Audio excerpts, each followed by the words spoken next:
మునిశ్రేష్ఠ అని ఎవరికి సంబోధన రాముడు చేస్తున్నాడు? వశిష్ఠ మహర్షి ఏమంటారు? చేస్తున్నాడు. మునిశ్రేష్ఠ త్వం ప్రబుద్ధ, అర్థమైంది కదా. త్వం అంటే ఏకవచనం అనుకోండి, మనం మీరు అనుకున్న తృప్తే ఉంది. త్వం అంటే నీవని అర్థం అనమాట. అది కాబట్టి త్వం మీరు ప్రబుద్ధ, ప్రబుద్ధ బుద్ధ ప్రబుద్ధ. బుద్ధ అంటే నిత్య శుద్ధ బుద్ధ ముక్త స్వరూపుడు అంటాం. బుద్ధ అవగమనే ధాతు కాబట్టి బుద్ధ అంటే తెలుసుకున్నవాడు. ప్రబుద్ధ అంటే నీవు బాగుగా తెలుసుకో. మునిశ్రేష్ఠ నీవు మీరు అనుకోండి, లేననుకోండి, ఏకవచనం బహువచనం అక్కడ ప్రబుద్ధుడు తత్వజ్ఞానం పొందితే అంటే చక్కగా మీరు తత్వజ్ఞానాన్ని తేన ఇదం తవ కథ్యతే, అందువలన నేను మీకు ఈ విషయం చెప్పువాడు. నాతి దేవార్చనే యోగ్య పుష్పధూపచయో మహాన్. ఇప్పుడు అర్థమైందండి. ఏమంటారు? మీరు చాలా గొప్పవారు. అయితే మరి నాటి దేవార్చనే పరదేవత, దాన్ని అందుకే పర అంటే ఉత్కృష్టమైన దేవత పరమాత్మ ఇక్కడ తీసుకున్నాను. ఈ పరదేవతను పూజించుటకు మరి పుష్పధూపముల ప్రయోజనమా? ఏమంటారు? అంతగా వ్యాపించి ఉంది. ఏదో ఒక సీమితంలోనే మనం చేసుకోవడానికి చేసుకున్నాం అనుకోండి, తప్పు లేదు. అయితే జ్ఞాని అంతటా వ్యాపక స్వరూపంతో పూజిస్తారు. అజ్ఞాని ఆ ఇంటిలోనే దేవుడు ఉన్నాడు అనుకోండి. ఇప్పుడు ఇంటికి ఎంత కట్టనంత వరకు దేవుడే లేడు. మన దేవుడికి చూడటం ఎప్పుడైతే ఇల్లు కట్టే దేవుడు గడిగంటే పెట్టామో అక్కడ దేవుడు ఉన్నాడని మనకే వచ్చింది. మరి జ్ఞాని దృష్టిలో ఎప్పుడు దేవుడు ఉన్నానే ఉన్నాడు. అక్కడ ఎక్కడికి వెళ్ళినా అక్కడ ఇందులో అందలేడని సందేహం వలదు అనేటువంటిది ఆయనకుంటుంది. అందుచేత ఇక్కడ రెండు విధాలు అన్నమాట తీసుకొచ్చారు. అవ్యుత్పన్న ధియో ఏహి బాలపేలవచేతస కృతిమార్చామయం తేషాం దేవార్చనముదాశ్రుతం. అవ్యుత్పన్నమతి వ్యుత్పన్నమతి రెండున ఏమంటారు? ఒకటి అవ్యుత్పన్నమతి, రెండవది ఏమిటి? వ్యుత్పత్తిమతి. వ్యుత్పత్తిమతి అంటే ఏమిటి? చక్కగా జ్ఞానం తెలుసుకునేవాడు. అవ్యుత్పన్నమతి అంటే విచారణ జ్ఞానము లేనివాడు. మరి అవ్యుత్పన్న బద్ధులను ఆ ప్రకారముగా ధీయ అవ్యుత్పన్న ధీయ అంటే ఏమిటి? బుద్ధి. ఉత్పన్నము కానటువంటి బుద్ధి గలవాడు వారెవరు? బాలపేలవచేతసః. అది అవ్యుత్పన్నమతి కలవారు వాళ్ళు. ప్రపంచంలో కూడా ప్రతి వాళ్ళు అన్ని విద్యలు నేర్చుకోం కదా. ఒక విద్యను మనం నేర్చుకున్నప్పుడు రెండో విద్యకు మనం బాలుడమే. ఇంజనీరింగ్ నేర్చుకున్నారు ఒక ఆయన అనుకున్నాం, ఆయన అందులో దిట్టే పట్టాభద్రుడే ఆచార్యులే. కానీ ఇప్పుడు డాక్టర్ గారికి వెళ్ళి డాక్టర్ పని నేర్చుకోవాలంటే, డాక్టర్ మళ్ళీ ఇంజనీర్ పని నేర్చుకోవాలంటే ఏమంటారు? దానికి ఏమైనారు వాళ్ళురే. అలాగనే ఒక వ్యాకరణం చదువుతారు. ఆయన వేదాంతం నేర్చుకోవాలంటే దాంట్లో 12 ఏళ్ళు చదివిన ఆచార్యులైనా దీంట్లో మళ్ళీ ఎవరు? బాలుదే. ఈయన అందులోకి వెళ్తే బాలుదే. సర్వసాంగ పరిత్యాగం అన్ని ఖర్చు నేర్చుకునేవాడే కదా. అంతేగాని ఒకరు నేర్చుకొని రెండో దానికి వెళ్ళినప్పుడు బాలుదా వృత్తులా? బాలుదే. మళ్ళీ ఆయన మొదటి చెప్పాల్సిందే సబ్జెక్టు. పడుతుందా? ఇప్పుడు అందుకోసం మరి మనకి ఆయన ఎవడు శ్వేతకేతుడు ఉద్దాలుడి దగ్గరికి వెళ్ళారు కదా తండ్రి దగ్గర. మొత్తం 12 ఏళ్ళు చదివేసి పట్టా పట్టించుకున్నాడు. ఆచార్య పట్టా తీసుకున్నాడు. ఆయన దగ్గర అనుమతి తీసుకొచ్చేసాడు. మా తండ్రి గారి మొదటి నుంచి చదివే లేదు కాబట్టి నేను ఎంత చదువుకున్నాను 12 ఏళ్ళు చదువుకున్నాను కాబట్టి ఇక తండ్రి గారు బయటికి వెళ్ళారనమాట. వెళ్తే అక్కడ కుర్చీ ఉంటే ఆ కుర్చీ మీద కూర్చొని కాలు ఊపుకుంటూ ఉన్నారనమాట. అర్థమైందా? ఇక తండ్రి గారు వచ్చినా లేవలే. ఎందుకంటే నేను ఆచార్య అయిపోయాను. అర్థమైందా? అందుకని చూసా చదివేస్తే ఉన్నమతి పోయినట్టుంది వీరికి, ఎంతకాలం చదివించి. సరే ఏదైనా సరే వెంటనే కోప్పడకూడదు, సమయం చూసుకోవాలి. ఏమంటారా కాసేపు ఆగి అన్నీ అయిపోయిన తర్వాత నాయన ఏది తెలుసుకుంటే ఈ సమస్తం తెలియబడుతుందో దాన్ని నువ్వు తెలుసుకున్నావా అన్నాడు. దాంతో తల తిరిగింది ఎవరికి. అర్థమైంది? దాంతో తల తిరిగిపోయాయి. ఏది తెలుసుకుంటే సమస్తం ఇది ఎక్కడైనా ఉందా? ఏది నేను వ్యాకరణం నేర్చుకుంటే వ్యాకరణం తెలుస్తుంది, యజుర్వేదం తీసుకుంటే దాని సంగతి తెలుస్తుంది, ఋగ్వేదం తీసుకుంటే దాని సంగతి తెలుస్తుంది, ఆ ధరణ వేదం తీసుకుంటే దాని సంగతి మనకి తెలుస్తుంది. ఏంటి ఇలాగంటున్నారు అంటూ వచ్చింది. ఆయన నువ్వు అది నేర్చుకోలేదా? నేను అడిగాను మా గురువు గారికి వచ్చేటప్పుడు, నేను ఏమైనా నేర్చుకోవాల్సింది ఉందా లేదా అని. ఆయన నా దగ్గర ఏముందో అదంతా నీకు చెప్పేసినారు, అది కాబట్టి ఏమి ఇంకా లేదన్నారు.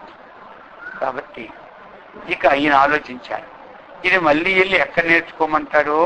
ఎందుకంటే ఒక ప్రశ్న ఒకరు వేశారంటే పూర్వం, ఇప్పుడంటే మనకు తెలియకపోయినా సమాధానం చెప్పిస్తుంటుంటాం. ఆయన నీకు ఈ మార్గం విషయం తెలుసుకున్నావా అంటే నీకు తెలిసినట్టుగా. అప్పటికిప్పుడు తేడా ఇదే అనమాట. వాళ్ళు తెలియకుండా ఇది నీవు తెలుసుకున్నావా అనేవారు కాదు. ఇప్పుడు మనకి ఏమీ తెలియకపోయినా ఒక 10 సెంటెన్లు రాసుకుంటాడు అనమాట. ఒక మహత్త దుర్ఘటమైన సెంటెన్స్, ఈ సెంటెన్లో నీకు వచ్చినా అంటారు. ఇంకేమొచ్చును? ఈ సెంటెన్స్ నీకు వస్తే కదా. ఇప్పుడు చెప్పమంటే ఇప్పుడు నాకు డాక్టర్ గారేమో 1 సంవత్సరం ఎక్స్ట్రా తీసుకోమంటారు కాబట్టి 1 సంవత్సరం చెప్తున్నారు. అందుకని ఈ సంవత్సరాలు సెంటెన్స్ నేర్చుకొని కొంత బుద్ధి గలవారు అది నేర్చుకొని మళ్ళీ చెప్పడానికి ప్రయత్నం చేస్తారని వారు. అర్థమైందా? ఇంకా లేని వారు ఆ సంవత్సరం మళ్ళీ సంవత్సరం నెక్స్ట్ వాయిదా వేస్తారు. కానీ నాకు తెలియదని చెప్పడం అక్కడ ఇది అనమాట. అప్పుడు అలా కాదు. అప్పుడు చూసుకున్నారు ములిగి. ఇప్పుడు నేను కానీ ఏమన్నా చికాకే. ఇక మా నాన్నగారు మళ్ళీ పంపిస్తారు ఈ విషయం తెలుసుకోవడానికి. మళ్ళీ ఇప్పటికే 12 ఏళ్ళు చచ్చి ఇప్పుడు ఇంటికి పోతానా వచ్చిన. అర్థమైందా? ఇప్పుడు మళ్ళీ నేను వెళ్తే మళ్ళీ 12 ఏళ్ళ కోర్సు ఆయన అంటారేమో ఏ గురువు దగ్గరికి వెళ్ళినా. అందుకని వెంటనే కుర్చీ దిగా. అర్థమైందా?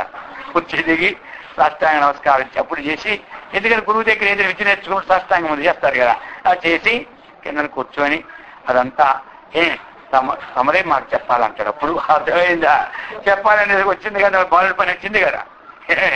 చెప్పాలనేసరికి అంతకుముందు ఆచార్యులుగా ఉండేవారు, ఇప్పుడు ఏమైనాడు? అర్థమైంది. ఆ ప్రకారముగా అవ్యుత్పన్న బుద్ధులు బాలుని వలె కోమల చిత్తులుడు. అది కృతిమాచామయం తేషాం దేవార్చనముదాహృతం. కాబట్టి ఇక్కడ అతత్వజ్ఞునగు వారి కొరకే, అతత్వజ్ఞులైనటువంటి వారికి. ఎందుకు అంటే ఇప్పుడు తత్వమసి మహావాక్యం ఉపదేశించేసరికి విషయం అంతా చేంజ్ అవుతుంది. ఉపదేశం తీసుకున్న సర్వం కల్వితం బ్రహ్మ అనే భావంతో అర్చన చేసేవాడికి ఏమీ లే.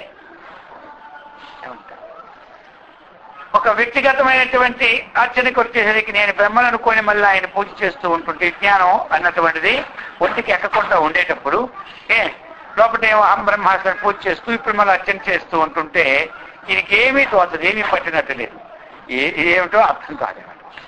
ఆ తత్వమసి మహావాక్య శ్రవణం ద్వారా అహం బ్రహ్మాస్త్ర వైరాగ్యము, ఆ దృఢపరోక్ష జ్ఞానము ఎప్పుడు కలిగిందో వారు అన్నిటి ఎందు అర్చనకి వెళ్ళినప్పుడు కూడా అర్చన మరి పెద్ద పెద్ద వాళ్ళు రావడం లేదా? ఇప్పుడు చేయడం లేదా అంటే చేస్తున్నారు అంటే వాళ్ళకి ఏమిటి? లోకములో ప్రతిదీ ఆ పరమాత్మ యొక్క విభూతి మస్తత్వం శ్రీమదోర్జితమేవ తత్త దేవావ గచ్చత్వం మమ తేజం సంభవం అన్నటువంటి ఒక విజ్ఞానమైనటువంటి దానితో ఉన్నారు కాబట్టి వారు దేనిని అయితే మరి వీరికి వారికి ఉన్నటువంటిది ఏమిటి? ఆ తత్వజ్ఞానం లేదు కాబట్టి అంతవరకు కూడా ఈ దేవతార్చన విధిని మాత్రం చక్కగా వదలకూడదు. వాళ్ళు వెళ్ళి ఒక పుష్పం వేసి నమస్కారం చేసుకొని వస్తారు. వారిని చూసి ఉన్న భక్తులు ఉన్న శిష్యులు కూడా ఉన్నారని మహాత్ములందరూ పెద్ద పెద్ద వాళ్ళందరూ వాళ్ళు కూడా విడిచిపెట్టారు. ఈ ప్రకారముగా అర్చనాదులు ఏదైనా ఉండాలి. ఎందుకంటే ఇప్పుడు ఇంట్లో తండ్రికి జ్ఞానం కలిపాను తల్లిదండ్రులకి, పుట్టిన పిల్లలు ఉన్నారు వాళ్ళకి. ఇప్పుడు వీళ్ళు అట్లనే మానేశారు అనుకోండి పూర్తిగా. ఇక రేపు పుట్టినటువంటి వాడు పక్క వాళ్ళందరూ ఇంట్లోకి వెళ్ళినప్పుడు, వాళ్ళ ఫ్రెండ్స్ ఇంట్లోకి వెళ్ళినప్పుడు పూజలు అవి చూస్తూ ఉంటుంటారు. మీ పూజలు మీరు ఇంట్లో ఎప్పుడైనా చేసినారా అడిగితే ఏమంటారు? మాకు ఇలాంటివన్నీ అలవాటే లేదు అని చెప్తారు. అంటే మా వంశానికి ఇవి అలవాటు లేదు. ఎక్కడికి వచ్చింది? వీళ్ళు చేసే పని వంశానికే కీడు వచ్చింది అనమాట. అర్థమైందా? అందుకోసం ఇక్కడ చెప్తున్నారు, అవ్యుత్పన్నటువంటి దేహ కృత్రిమాఖ్యామయం తేషాం దేవార్చన ముదాహృతాం. అందుకని వారి కొరకు మాత్రము కృత్రిమ అయినటువంటి ఈ దేవార్చన మాత్రం చక్కగా చేయవలసిందే అని చెప్తున్నారు. చాలా మరి మొదలు చెప్పారు కదా, దేవార్చన వదిలిపెట్టమని చెప్పలే, చెయ్యాలి. ఎందుకంటే ఇది లోకంలో ఒక కర్మకాండ సిద్ధాంతముగా మనకి కర్మ అనేది అంతఃకరణ శుద్ధికి హేతు కాబట్టి వారికి శుద్ధి అయినా వచ్చే వారికి శుద్ధి ఉండాలి కదా. వారికి శుద్ధి అయిపోయిన సబ్బు రాసుకుంటారు రోజు, వారికి శుద్ధి అయిపోతే వీరికి సబ్బు ఉండాలా వద్దా? ఆ సబ్బుతో మొత్తం అందరికీ శుద్ధి, ఆయన రాసుకుంటుంటే ఇంట్లో అందరూ శుద్ధి అయిపోతుంటారా? ఇప్పుడు తన శరీరం తనకి శుద్ధి కావాలి, తాను ఒక సబ్బు వాడుకుంటున్నాడు. మరి ఇంట్లో పిల్లలు సబ్బులు అక్కర్లేదా? కావాలన్నమాట. శరీర శుద్ధికి ఏ విధంగా అయితే అందరికి ఎవరి సబ్బు సరే, అందరి సబ్బు ఏ సబ్బు వాడుకోండి మొత్తం అనుకోండి. ఎవరు ఏది కొంతమంది ఎవరి సబ్బు వాడి పెట్టుకుంటారు, కొంతమంది ఇంకిన్ని సబ్బులు చేస్తే రోజుకి 3 సబ్బులు అయిపోతాయి, 3 పెడితే. అర్థమైంది? వచ్చిన డబ్బు సబ్బులకే సరిపోతాయి. అందుకోసం సబ్బుతో మొత్తం అంతా చేసుకో, అది వేరే, అది మనకు సబ్జెక్ట్ కాదా. అందుకని శుద్ధి ఎలాగైతే ఉందో ఆ ఆత్మతత్వాన్ని లోపల కూడా మనం ఈ శుద్ధి చేసుకోవడానికి కూడా ఎలాగైనా బహిర్ముఖమైన శుద్ధికి కూడా హేతుభూతాన్ని భావించుకోమంటున్నారు. ఈ విధముగా కృత్రిమార్చామయం తేషాం దేవార్చన ముదాహృతం. ఈ ప్రకారముగా శమబోధాద్య భావే పుష్పాద్యైర్వార్చయంతి మిథ్యైవ కల్పితారేవం ఆకారే కల్పితాత్మకే. శమబోధాది అభావేకి. బోధ అంటే జ్ఞానం, తత్వజ్ఞానం. శమము అంటే శమ అంటే శమదమాది గుణ సంపత్తి.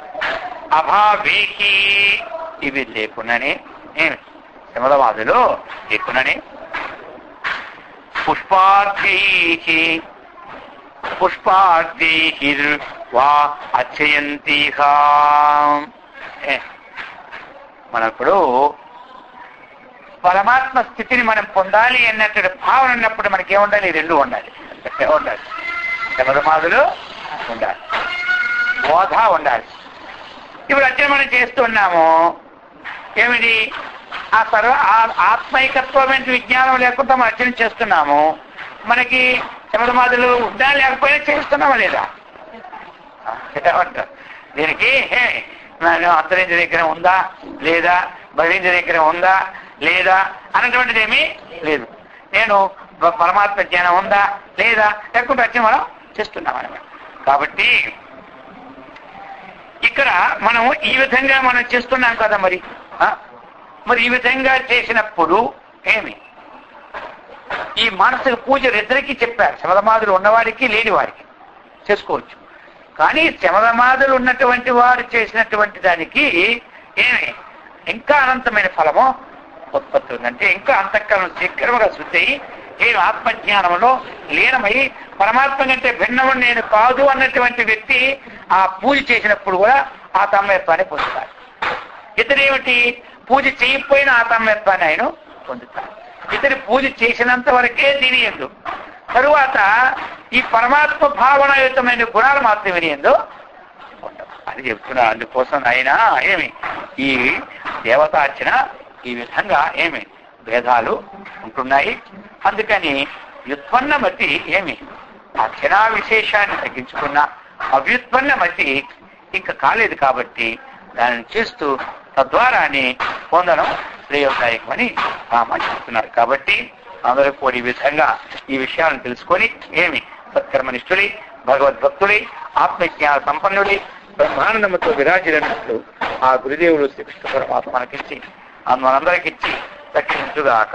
ఓం సహనావతు సహనౌ భునక్తు సహ వీర్యం కరవావహై తేజస్వినావధీతమస్తు మా విద్విషావహై. ఓం శాంతి శాంతి శాంతి. హరి ఓం తత్సత్. ఓం